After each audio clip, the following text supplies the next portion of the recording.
Hello, welcome to day 2 of week 10 of split 2 of the 2020 OPL. I'm your host Nick Boy Richardson, and it is Super Week here thanks to our super sponsors EPOS, Macca's and NeoServe, and I'm here with 3 super casters in Skimmy, Spawn and Rusty. Gentlemen, thank you very much for joining me, even though it is your job.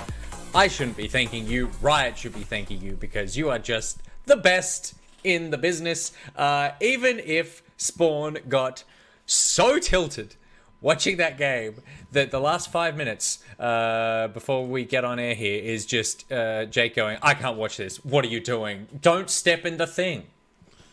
I was saying, I've watched that game every, season. Every year for probably 3 years, for 6 years. And we kill everyone but Aegium, behind Dragon. And I say we because I was coaching the Chiefs at the time. We killed them all apart from Aegium. And somehow, we lose the game every time. You would think, that's 30 times I've replayed that game. You would think that eventually I'm going to win the damn thing, right? And Avant-Garde at the time, who go on to beat Legacy in the final, aren't going to win 2014 summer at PAX. And I'm going to actually have a successful career as a coach, Rusty, because that moment in time destroyed everything. All my hard foundations just gone because Derek Radier Trang wanted to throw down poison as opposed to hitting the turret. And guess who was in the crowd wearing a Legacy jersey as their sub at the time, Spawn? Oh, what a time to be alive that was. Massive comeback. How good's Tally? Oh, yeah. That is your sliding doors moment. That is where everything you could have ended up with Gwyneth Paltrow. Rusty, how are you feeling? You any better than Spawn? I'm good. I've been thinking, Nick. So yeah. I was at the gym earlier, as that's so shocking. And I was listening to a podcast, and the podcast ended, and they had this sign-off. And it was a really good sign-off. It was good night, Australia, blah, blah, blah. And I was I was just thinking, why don't we have a sign-off besides we're out? Why don't we have one for the actual OPL, not for just NPL? Because I feel like that's a missing thing. So sure. I've made a small template that we can work with, and I think we should come up with a better one, Nick, anyway. This is just a Phil one. It's good night, Australia, and remember, always wash your ass.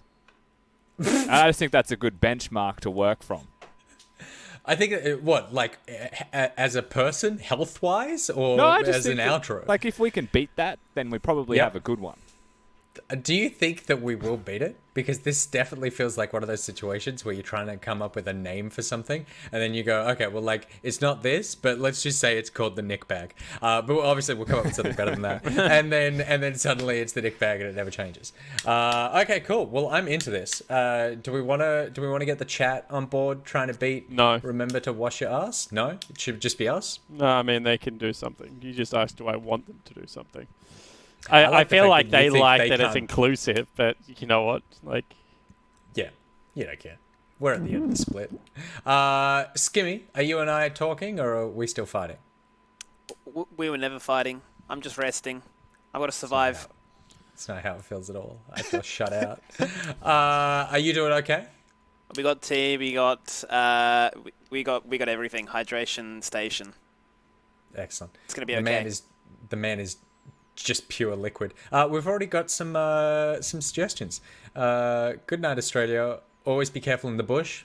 That's good. Good night, Australia. Try not to be a dick, which is kind of the same thing. And then now we're just talking about tea. How is everybody else doing in the chat? Well, thank you very much for joining us. Do I look skinnier tonight, Nick? Before we get into the show. Oh, yeah. Have I slimmed down? Because I think I figured out what the problem was. Yeah. I think my beard was making me look jowly. So I took a lot of weight off my beard. Did it work? Okay. You know what else it was? What? You've taken away the giant dead animal off your back. Off I think my that back? added, with the beard. It was just a full coverage. You think it made me look like I had a mane as opposed to just normal? Yeah. I'm going to give you one other suggestion as well. I'm just double checking. Yeah. So the other thing that you could do is see how Rusty and I have broken up our dark colors with light colors. That's something you don't do that much. You tend to often wear blocks of dark colors. Correct. And so it turns your shape into just one whole. Like if I do this, then suddenly I look much bigger because there's no definition there, and I just look like a bit of a blob. But I do this, and suddenly I'm the svelte, heroic host of the OPL that you all know and love. That would require me to buy something that isn't black, which I actually haven't done in a very long time. I'll think about it. That's fine. Yeah, just break it up. Go against your instincts on that one. But I think you look great. And I think it's important that we start every one of the OPLs with some sort of like, how do we all look? How are we feeling? How's the mental? Because we need to be prepared because we've got a bunch of games I like on this tonight. one. Did you see the latest one in chat before we get in? Good night, Australia. Be more like Nick Boy and not Spawn. Yeah, I like that one. Particularly if I'm the one saying it. Okay, today's schedule for Super Week. Game number 1, Gravitas taking on Mammoth. We then get to Order versus Direwolves, Legacy and Avant. The Chiefs up against the Direwolves, Avant Gaming versus PGG, and rounding out the evening, it is the El Clasico with the Chiefs versus Legacy. So it is a big day for a lot of these teams. Spawn spoke yesterday. They said that he would prefer that the ladder doesn't change at all. But I feel like with the matchups we've got today, there is the potential for, even if there's not a lot of ladder shuffling, a lot of potential tilting and flexing on teams that are going to be going hard at each other next week. What's the game of the day for you, Rusty? I'm actually looking for... So there's 4 teams that I'm watching today in particular, which is the big thing for me, is Direwolves, AV, Chiefs, and Pentanet.gg. So Spawn's changed outfits. What I'm looking at is the teams that are below them on the ladder need to win multiple games. So all of their ones. I can't care anymore. I'm just... Do I look skinny, chat? This is some of Jenna's... nursing information that's probably about a patient, so I probably shouldn't have it on a broadcast, but I just wanted to test the theory. No, it wasn't a napkin. It was actually a questionnaire for an old person. Can I say it worked? So, like, yeah, the theory is strong. Sorry, Rusty, you were trying to be a professional. I don't even remember what I was going to say anymore. I like all the games today, Nick. That's it. Good, that's it. I'm sorry that we're all distracted by the fact that a grown man was wearing a paper bib. I like all the games today as well. Spawn, what's tickling your fancy? I mean, when you have a look at how today is going to break down, I think Game 2 probably the most important. If Direwolves take that over Order, they're probably locked in and there's no point playing the rest of the games. Then you have to turn your eyes to the momentum builders, Chiefs, Direwolves, because that will probably be 4th versus 5th. Chiefs versus Legacy, because it's always fun to watch those teams play. So definitely some bangers here, just in terms of form for the teams. Alrighty, well, let's get into it because we've got a ton and we don't have a lot of time. So let's jump into game number 1. It is Gravitas versus Mammoth, and it's coming up after the Macca's Champ Select.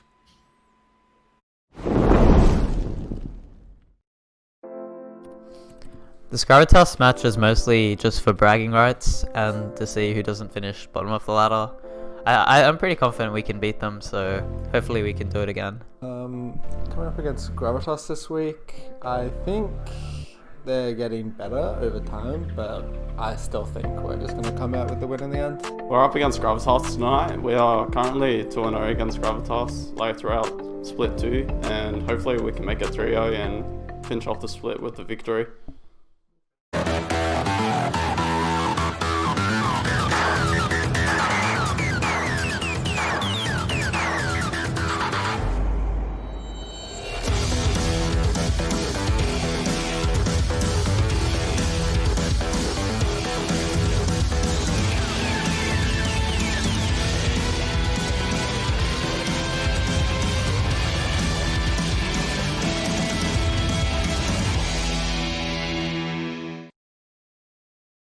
And here we go, kicking off with the very first game of the day for our second day here in Super week number 10. Time has definitely flown by here, Spawners. We're going to kick it off with Mammoth taking on Gravitas, and as you heard there from Bass saying that, you know what, we've won 2-0 against this team so far. We want to make it the perfect 3-0. Yeah, absolutely, and when you have a look at how Mammoth have been playing lately, you would expect that to be the case here, especially given the fact that Gravitas come in now with a new substitute mid laner, Skimmy in Bambi. I know that you've seen him around the traps in the OCS. You linked the match history earlier today. We saw a lot of 80 carries actually in the mid lane, as well as a Nunu. being picked up in there, so we'll see whether that is going to be the momentum changer for the Gravitas lineup. But Mammoth, they honestly look like a pretty good team at the moment. Definitely not second last caliber. They've taken down the Chiefs and Legacy. Chiefs actually twice. They hold the head-to-head versus that lineup now. So I'm excited to see how they close out this split. I'm excited to see kind of what definition as well we get from them, right? We've had a few different styles come out from this Mammoth roster, with them going for a Xerath Caitlyn composition to showcase they can fight from afar. We've obviously got the pocket picks that Chungi can showcase, hence why the Ari's been banned away. And if you leave that Yasuo up, he will punish you, as we saw against the Chiefs. Keen to see what they decide to do here. As you can see, Gravitas are definitely not going to take any chance and remove those right away. Yeah, and we'll see whether Gravitas continue to target Chungi there in the mid lane. You know, maybe get rid of something like a Zoe or an Orianna that he has been able to pick up as well. You've got to give the new player protection there in Bambi, especially if he plays an off-meta champion pool Skimmy. A lot of the control mages would do very well against that. So I think this is a smart strategy so far. Honestly, the only other player that you would look to maybe target is Bass there in the jungle. I think Liv's got a very big champion pool. We've seen him on Renekton, Wukong, mages. Like, he kind of plays everything. Instead, they just get rid of one of the OPs on the patch in the Caitlyn. We actually saw it let through, I think, once or twice yesterday. Hasn't done all that well in the OPL, which does tend to fight a lot. But if you have a slow, structured game, Caitlyn seems to be the queen of the bottom lane. She certainly does, and it's still other teams, right, trying to find a way to match that, be it an Ashe, be it a Jhin. Is it range, or do we want to go for a Senna, for instance, and then obviously having to draft the comp around that to make it actually work. But we're going to see that both of those are going to be removed, so with that layer having been taken away, Ezreal becomes the hot pick. Come on, give me the Vayne, Puma. Vayne is a very good pick into Ezreal. Ezreal doesn't have the greatest wave clear out of 80 carries early, so you can't really shove Vayne in all that much. Can dodge out on all the skill shots and has really great dueling potential. Puma is one of the Vayne players in the OPL. Lucian is the other counter pick that has been buffed lately. I don't think this is his latest buff. This is just extended range on the Q. But instead that's going to be picked up. I believe it is a flex because Bambi has played it in mid lane in the last couple of weeks, so we'll see where exactly that goes as the draft progresses. Yeah, that'll definitely have to be a flex, much like you pick a Karma in that first roll to showcase that, hey, it could be here, it could be there. And last time these two teams did battle back in week 7, just under a month ago, we actually had Puma pick up the Kaiser to go into the Ezreal. So whether or not he's going to go for that one here, given that the champion pools have been limited a little bit, but Shen is the answer at this stage. Yeah, and this is an interesting draft because, you know, Volibear's still up and available. You know, Zoe's still up and available. Syndra's still up and available. A lot of these champions that we see in the OPL be hotly contested, Skimmy, let alone something like a Bard or a Thresh. And I think that kind of what Gravitas have done is they've just grabbed double flex picks, right? So Shen can be played top or support. This Lucian can be played 80 carry or mid lane, supposedly. So I think what they're trying to do is they're trying to add some variety into their draft. But I'm just a huge fan on Red Side of just taking the strongest picks in their role. I mean, maybe you can counter pick an Ezreal, but if I'm like Gravitas there, I'm hard locking like Syndra Volibear and saying what can possibly beat us mid-jungle 2v2 if we have those two picks. And that's kind of what Mammoth have done here. They've taken a really great counter pick in that Mordekaiser, and then bam, Volibear in there. Like, come on, let's see if you can beat us on the best jungler in the game.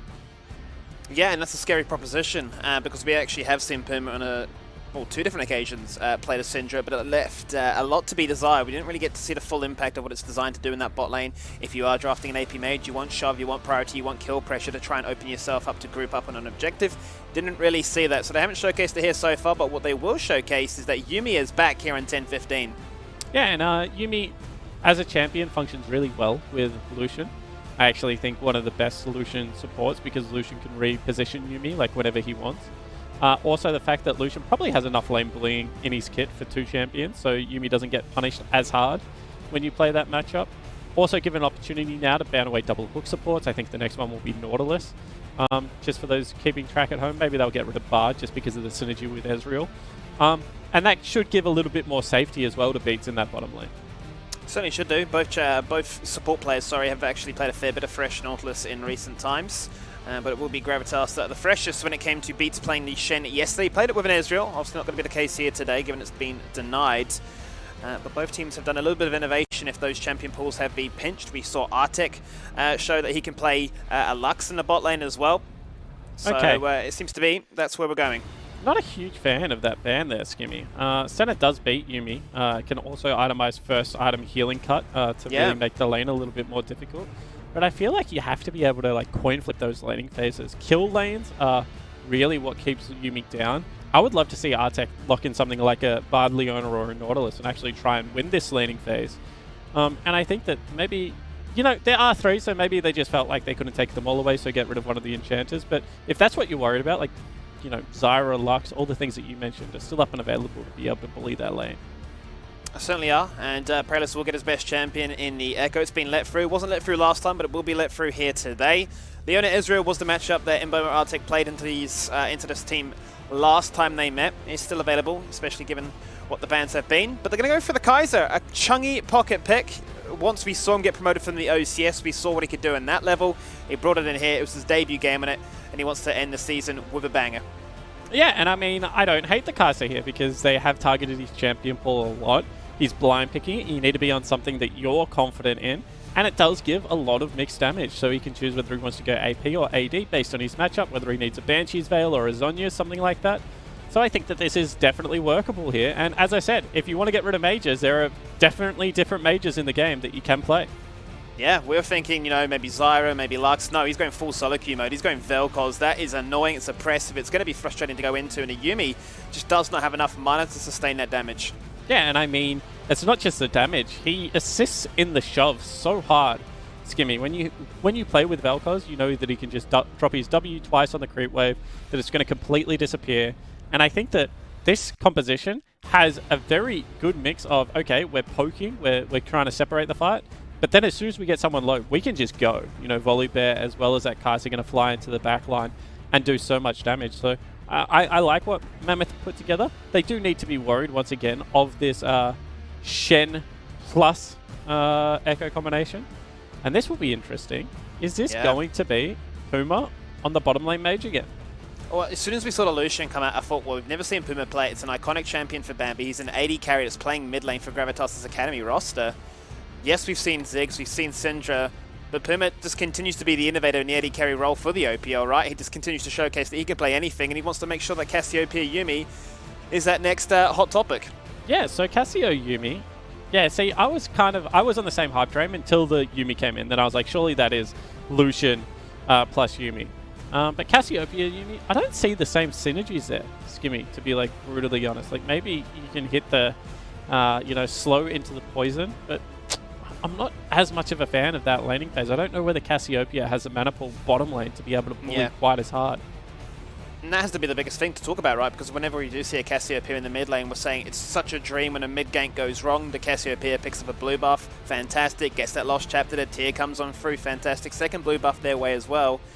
You got Yuumi with a very limited mana pool as well. Not going to be able to, you know, jump off too easily to try and hit them with the bop and block to get that mana back. Try and assist in any shove. It's an odd lane, to say the least. Yeah, and I want to see how it plays out, right? Because it might be that they just heavily weak-side it, that they play to scale. I mean, as far as two scaling champions, Cassiopeia, Yuumi, probably two of the best scalers in the game of League of Legends. If they can just play to nullify, keep their turret a little bit healthier, and maybe play around the Shen lane, there is potential for things to go right. But I just think that, you know, if you're ganking for that lane, it doesn't really have the assist tools that you would want out of a bottom lane, especially if you're playing something like Echo. Well, we saw Gravitas play Shen twice yesterday. We were critical of their ability when they played the Shen Echo in that top side. Could they have the combination, the link up, the communication to make it work? If Prellis is jumping deep, if he's looking for those ganks, will they be able to have the utilization and the resources to back him on up? We'll get to see here today a unique draft here for the closing of the season for both Mammoth and Gravitas. Mammoth holding the 2-0 record so far and looking to make it free here today, Spawn. Holy guacamole.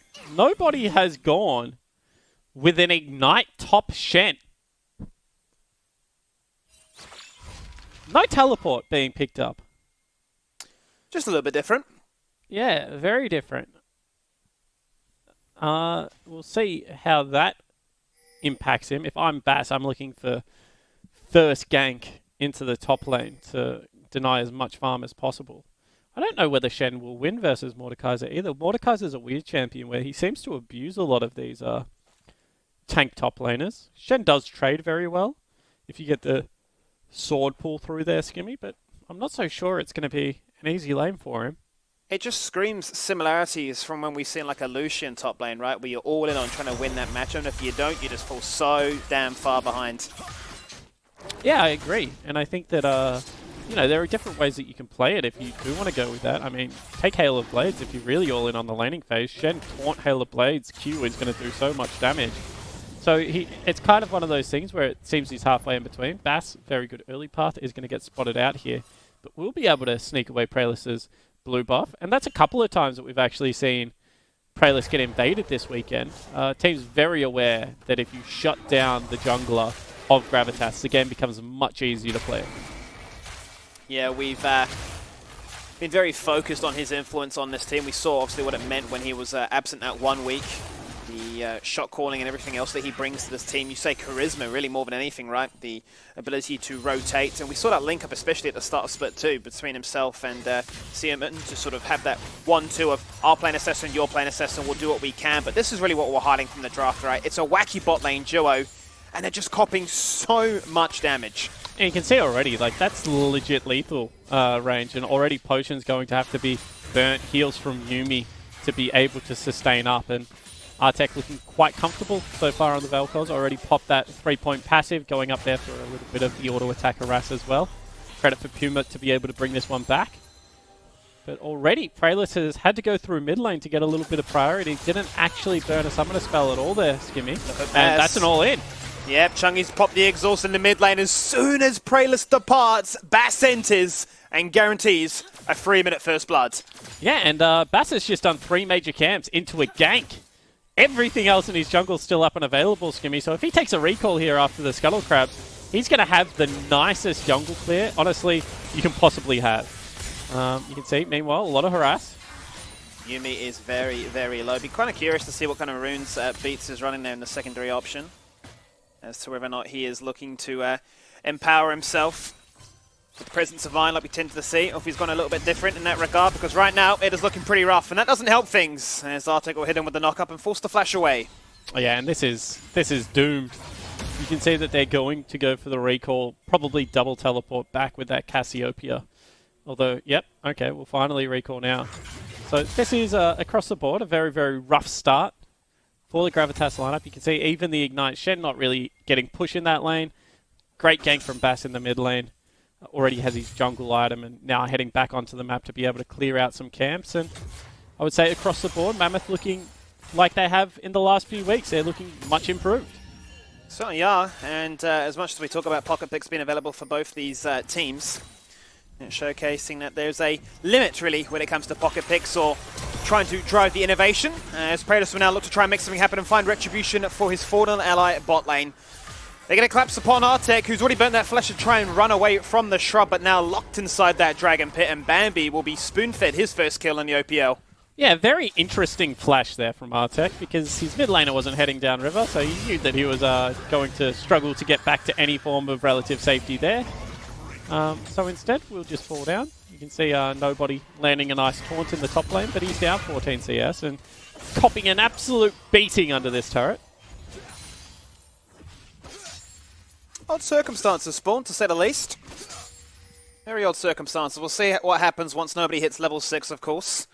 You already mentioned the Halo Blades if he was going to go for the all-in, but going for a little bit of both here, a bit of late-game durability with the grass procs coming on through. Hold that thought for 2 seconds, though, because Mammoth are looking for more. Bass is going to be the one that leads that charge right now. Doesn't have a flash, neither does Puma, but both can just sliver away. Yeah, and that's a good effort. They've also spotted out the fact that Pralis is topside of Summoner's Rift, so they're going to be able to pick up a dragon. But really no kill there as long as Cassiopeia is playing respectfully. Is a lot of CS being zoned away from, however. So really nice job from Mboma to be up in farm whilst maintaining his teleport advantage, because you can see Puma had to use his to get back into the lane.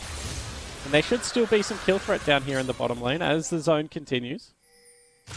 Certainly does. Artek is acting more like a mage than anything, really, in this matchup. He's definitely not a support. He's able to zone away and ensure that Mboma can have all the fun in the world when it comes to just one-hitting those minions, making sure that he finds himself a sustainable lead.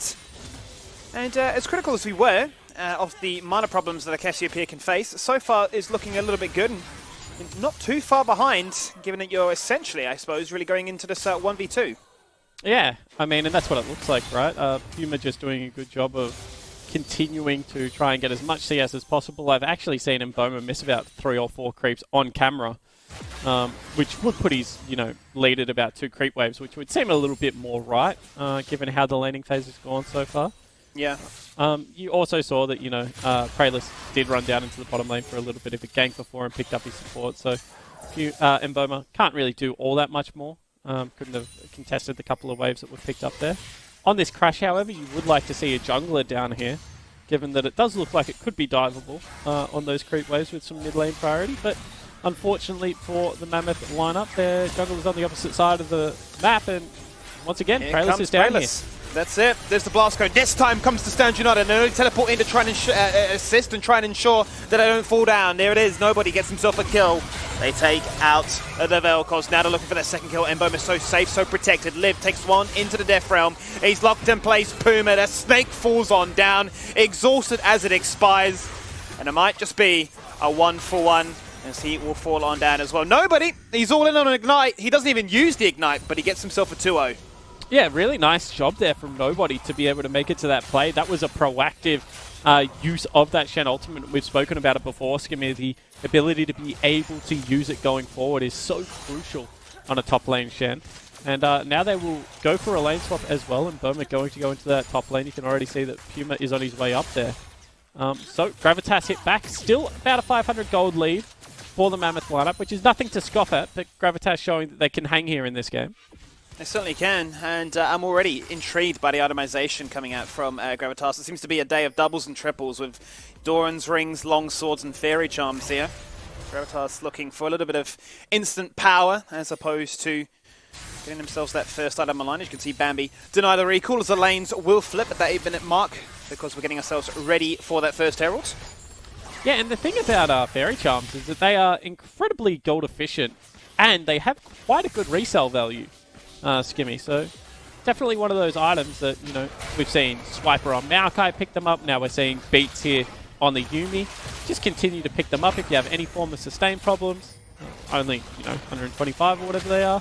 And they sell for, I think, 70 something. So really what you're paying is 50 gold for infinite mana in the laning phase. Rejuve beads and fairy charms seem to be OP when it comes to resale value. They're going to provide a lot here as we get to see what they can do in these next few fights. As it stands though, Mammoth will be in full control of those objectives as they find themselves not only the first Mountain Drake, but a Herald as well. Now, I'd be kind of curious to see where they decide to invest this, whether it will be the traditional break open mid, or will be to try and target the side lanes and allow Liv to have an advantage when he has that TP available. And I was going to say, if Liv sticks around here, he better really have an item to buy with those couple of turret plates, because if his base had have got stopped Skimmy, he would have been stuck in lane forever against what is now a Tiamat as well as a Durham's Fist. Instead, he just backs right away to the double golem camp. Maybe he's worried about getting invaded? Might be worried about getting invaded and might be worried that his team are popping off in the other side of the map right now. That is Cassiopeia finding one, and as soon as Yuumi decouples themselves, well, that's an easy double as they will not only disable the turret, but disable your chances of defending that turret. Yeah, and very interesting the fact that, the top lane play is made. And then Lived has already put himself out of harm's way. He's going to leave the turret completely. In fact, as his bottom lane potentially going to come back down here for the next dragon. So, well played by Mammoth across the board. It's very rare that you'll see an Oceanic top lane and not try and outplay the 1v2 dive. But while his team's diving on the top lane, instead they make a play, he puts himself in safety. And we've seen that a few times, right? Not necessarily just to Mammoth alone, but to other teams where it's like you're too keen to make too many plays at once, right? Making play top side or play bot side and overcompensating to try and achieve too much at once. And as we can see here at the 10-minute mark, they're up by 2k and they're quite content with that. And I always say that when you teach a very new League of Legends team, and when you have a look at a team like Mammoth, they are very new in a lot of roles. One play that involves 5 players every single time, What's your role in the play as a mid laner? Is it to be in, top fog of war? Is it to be defending a bottom lane dive? Like, only go for one play, but have everyone involved in that play. And I think that's kind of what you're speaking to. If you go for 2 plays and you make a mistake in 2 areas, it kind of can ruin the whole game for you. Prayless looking for Bass here. Kratos is definitely looking for the best right now, as we'll have the Yuumi coupled as well, ensure that he does as much damage as possible, letting the regen tick on through, hoping for the best. Out goes the orb, and out goes the shutdown. A successful attempt. As Mammoth will find themselves the second dragon, forcing ourselves towards an Infernal Soul. Prelist on his best champion will find the light. So the OPL curse broken for game 1 here. I saw Parbu very vocal last night about the fact that he thinks Air Soul sucks and that 70% of the games in the OPL are Air Soul. Kind of tilts It's true. I see it so often. Like every OCS game that we cast, it's always a Cloud Soul. I'm not sure if it's a Jinx or whatever it might be. Maybe Scrim's OPL. We get the rare altercation. See, and I really like Air Soul. So maybe I'm just like the person that, you know... Oh, hold the thought. Hold that thought indeed. Deathram goes on through and he'll be forced to flash away, so Liv doesn't die. It makes up to his namesake there. And, I mean, I think that, you know, as Mordekaiser, as Volibear, Air Soul is actually a really good buff. Like, you know, additional movement speed as you use ultimate, as well as all the cooldown reductions on your ultimate. Cooldown reduction as a whole is quite an OP stat skimmy. So it's just interesting to me that the pros hate it so much. It's no Ocean Soul for sure, but I would say, you know, it's comparable power to the Mountain Drake. Yeah, I do like going faster. And I definitely do like casting my ultimate more frequently. I suppose, yeah. Most people just look at raw damage and say, look at me, I am carrying, as we'll see what the Herald could do. And she'll be carrying too. Going to guarantee not only Mammoth more gold, but the first turret as well. And really, the last bastion of hope in this game does seem to be that Ignite top lane Shen that we were speaking about. He's going to have Titanic Hydra soon. Seems to be doing a better job in the 1v1. Needs to be careful, as I'm sure this bottom lane is about to swap back into him on the top side. So needs to be able to find some farm somewhere, Skimmy. But I would say everywhere else isn't doomed. Like bottom lane, 32 CS, a turret and a kill. That one's definitely difficult to win. Mid lane, however, is completely fine, as is the jungle. But really, the areas with advantages, you would have to say that this Shen sitting at 3-0-0 and within a creep wave is probably the best bet to play around. Well, it certainly is, and we saw what a Shen can do with the right resources behind him, looking to try and match the split push pressure that no doubt Mammoth are starting to build up by controlling their lead in the first 15 minutes here, opening up those win conditions to target if they fight weren't to go their way, and if Gravitas were to hit some power spikes with the double AD carries, obviously they can shred through those turrets. I say double AD carries, but then we have a Cassiopeia, so you can obviously utilize the Shen for his pushing power too. We saw what Biopanther could do with the Wit's End, for instance. And makes it very easy to set up in Siege. Yeah, and I wonder whether we are going to see a slightly more aggressive build. Rusty talks about it a lot, but he thinks that double pushing item on Shen kind of sucks. And if you can go with Titanic, maybe Trinity Force is a better option, as nobody will dash away. So that should be most of the turret in the top lane gone, if not all of it, Skimmy. Yep, going to wait for the next wave to come on through, but I will buy ample time here for Prelist and Beach to rotate topside and look at potentially being able to do something here and contest. Or maybe a little bit more, as the blast going to be used to force both junglers to disengage away. You can see that Prelist continuing to come towards this top side of the map. Maybe wanted to see if he could fight over that turret, but good job from Artek, just keeping eyes on exactly where the jungle support duo are of Gravitas. Means that Mboma going to take down his second turret of the game scot-free. And in a very, very promising position. This is going to be another Herald picked up. Dragon in a minute on the recross. And if Gravitas don't get something done right now, they are very soon going to bleed out objectives in this game. You can see here Pim playing very patient right now. Has the Lost Chapter, has the Tear, has those mana problems looking to be quelled. Looking to try and find himself a solo kill as well, going into a Mordekaiser that will have a level advantage over him as well. So bear that in mind for a second. Does have a teleport and it is now about to get collapsed upon. It's going to be a 4v1 if he doesn't retreat soon enough. He has the turret to go towards, but he's popped that Death Realm, so he needs to find that 1v1. He needs that stat bonus. He's just going to run the Snake on down. That's going to expire. He's going to go for the 1v3, but it's not going to be enough when you got a sustain and a damage from afar. And it will be a 1-for-1. And he's lucky that Mord is so OP, because that was like a really gross recall. Didn't check any of the brushes. Recalled actually on Vision. Will be able to win the one-on-one, as you mentioned, and nearly took another person with him. Which should secure the Mammoth lineup this next Dragon in 4 seconds, but that was a touch-on-go scenario. Mammoth needs to be a little bit more careful with this lead. Certainly do, and what did it actually mean for them? Well, the timing could not be better. They went from not only Herald now through to Dragon. They're going to secure themselves a very early potential soul point. That'll be one they can look to acquire at the 21-minute mark. So definitely kind of goes along the trajectory of this game of tempo's been in their favor. They've been making the right shot calls. They found the aggression at the right times. And are looking to make sure that Gravitas won't be able to find any kind of comeback power that the Infernal Soul offers.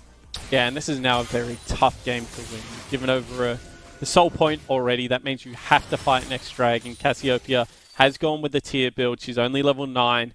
You know, probably going to struggle to get around that 13, 14 mark where she's going to have max points in a couple of the abilities there, Skimmy. And Cassio is one of those champions in the mid lane that scales incredibly well with levels. Like, she's also really great with farm, don't get me wrong, but you really do need Twin Fangs as well as Noxious Blast to be high cooldown, and then a lot of her utility comes out of the fact that Miasma in the latter stages of the game can stop, you know, so many of these movement spells that are going to be coming out of Chang'e and Boma. So I think that bottom lane Cassiopeia, if you win lane, can be really oppressive to play against, is a very hard lane bully. But when it's been set behind in this regard, it's not just the gold she misses, it's a lot of the experience as well. Yep, and having a timer put on you like that, obviously going to hurt not only with the with the level advantage, with the skill point advantage, but it's not going to be able to upgrade the Archangels anytime soon. Definitely going to be hard pressed. We're going to get to keep our eyes as to how Mboma tracks as well. Both running the tier upgrade, not only in the bot lane, but also in the mid lane too. So big power spikes to look forward to, but based on how the game is going so far, the gold lead continues to favour Mammoth, going from what was a stable 2k, working their way to 4. And even though Mboma has like a ton of gold, I would expect his upgrade to still be around 21, 22 minutes. Because he did go with pickaxe first, right? So it's not like he had his tiers stacking up all that early. Bass has to run away. So does Artem. Kratos is incredibly aggressive right now. Going to flash on forward, receive the stand United. Out goes the Culling, out goes the damage, and there goes the Vel'Koz. The big man in the top lane. He plays Shen again, make it 3 from 3. He takes Ignite. Now he's 4-0. Yeah, having a much better game, and I think his itemization this time around as well, with the Titanic into the Wit's End, is also suiting the game. They needed him to be aggressive given how his gold was looking, and he's been able to do that. Now Liv here. Yep, Liv just joined the fray, looking for that fight. Killer Instinct is used to just do that, try to find that first kill, and they will. They take out the cat. Yuumi is gone, no sustain, no repressive nature.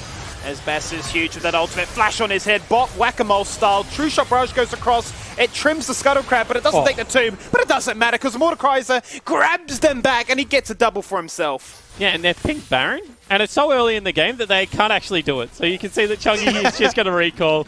There is no Baron available, however, that is a very early clean team fight for the Mammoth lineup. They're going to drop the Herald in the mid lane.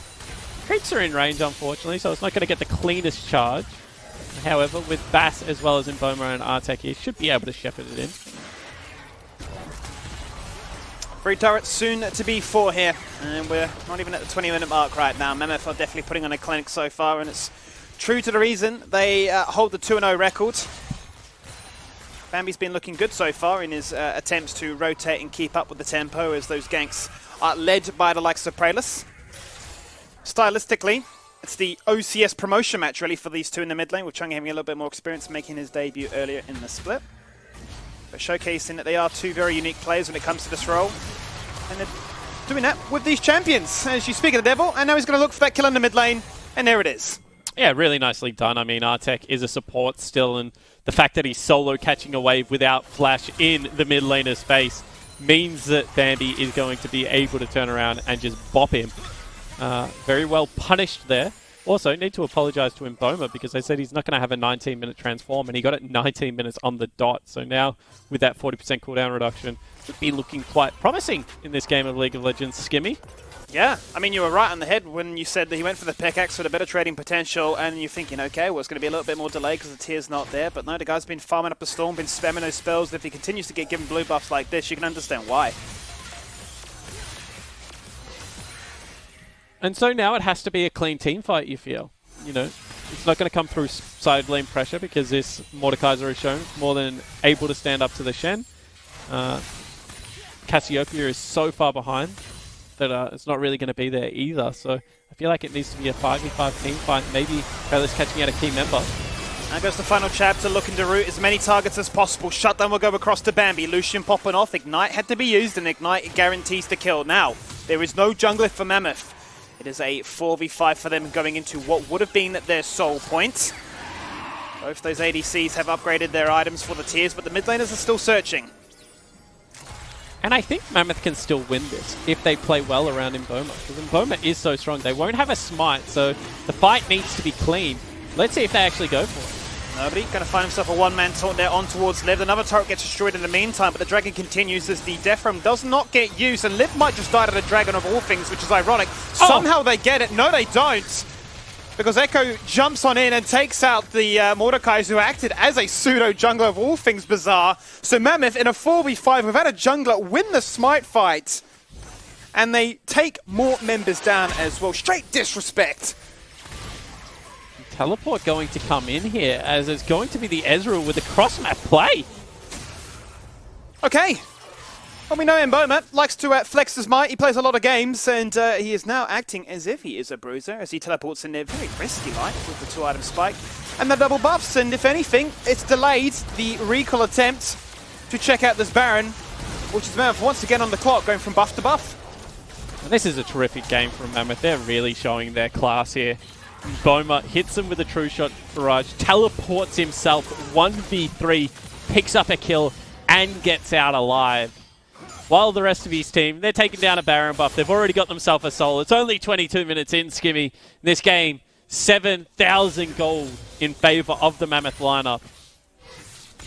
And if the season went for another 2-3 weeks, I'm very curious as to what Mammoth would have been able to achieve, because they do seem to be getting better and better as the split goes on.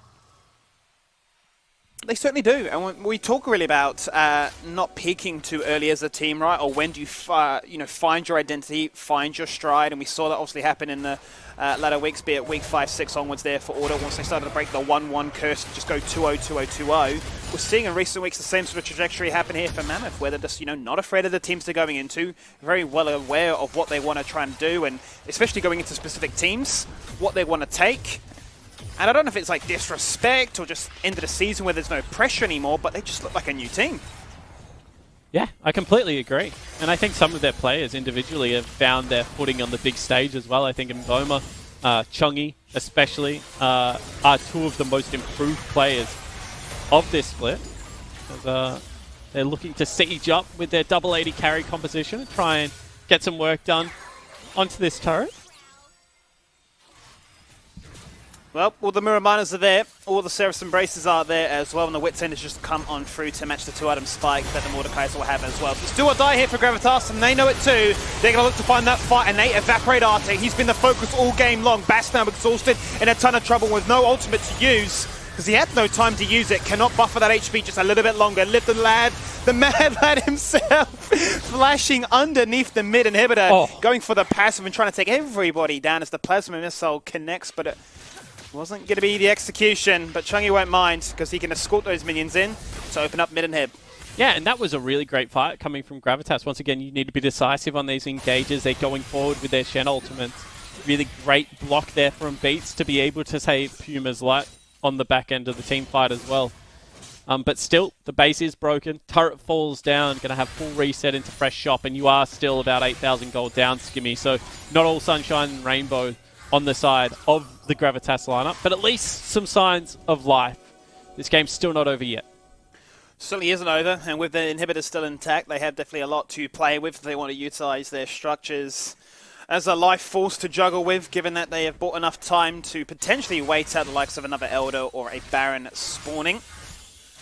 All levels, you said that Cassiopeia level 13 onwards, that's when the true power spikes come on through. You can see there, Noxious Blast as well as the Twin Fangs, both at rank 5.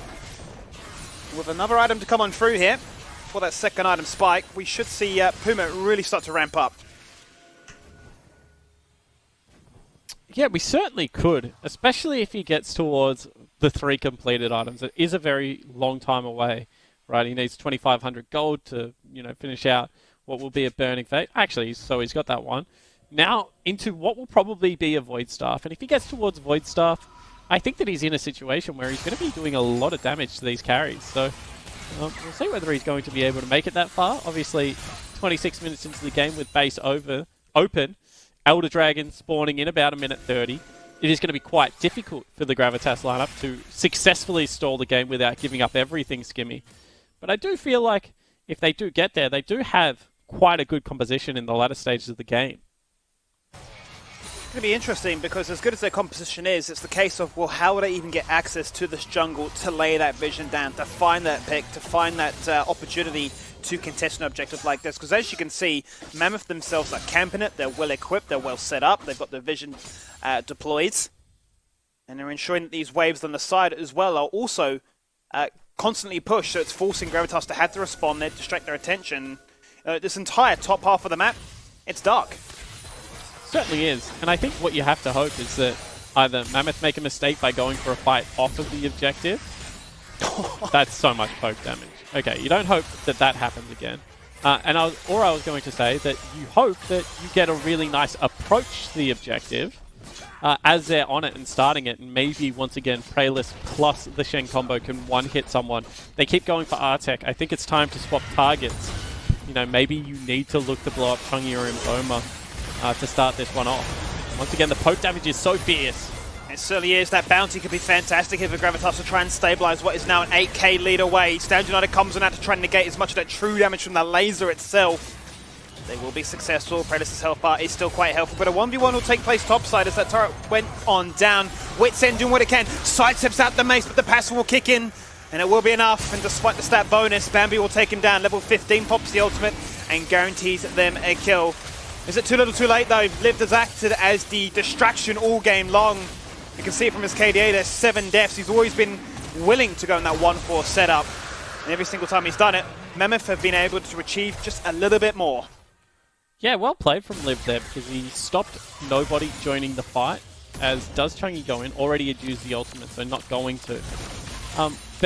So he stops nobody from entering the fight, and then he didn't use his ultimate until the very last moment, because he wanted to be able to bait as many people away from that objective as possible. Oof, that hurts. And no miasma is going to stop that damage. You might be able to stop him from moving, but you can't prevent yourself from falling on down, as Imboma will get himself into the action just twice as nice.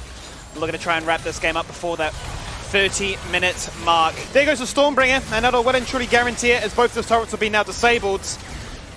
Members are looking to try and pad their KDs a little bit further and force Gravitas back into the safety and sanctuary that is known as their fountain. The first turret will fall on down, the second to follow as these minions are crashing on through. And this might be Mammoth making it 3 from 3 when it comes to their head-to-head against Gravitas to finalize their split here. Split 2 of the 2020 season.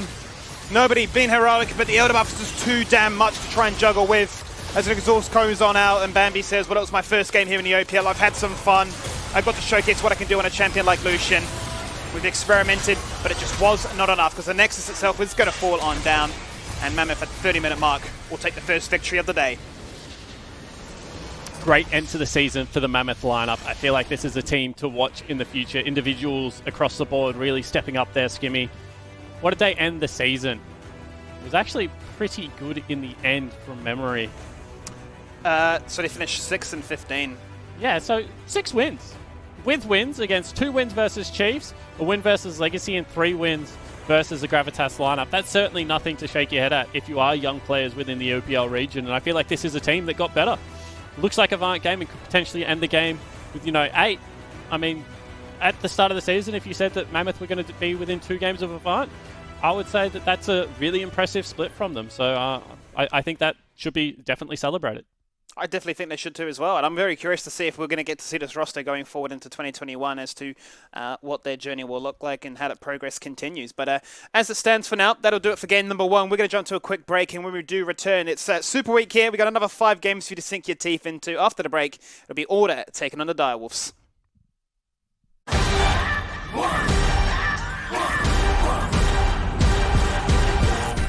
Today is the NeoSurf Cup, and we're going to be playing against Misfits, so hopefully we can bring home the win. NeoSurf is simple, safe and secure. You can go to your local shop and get a voucher code and use it online, preferably to buy League of Legends skins. He's got it! This is deadly! He's got it!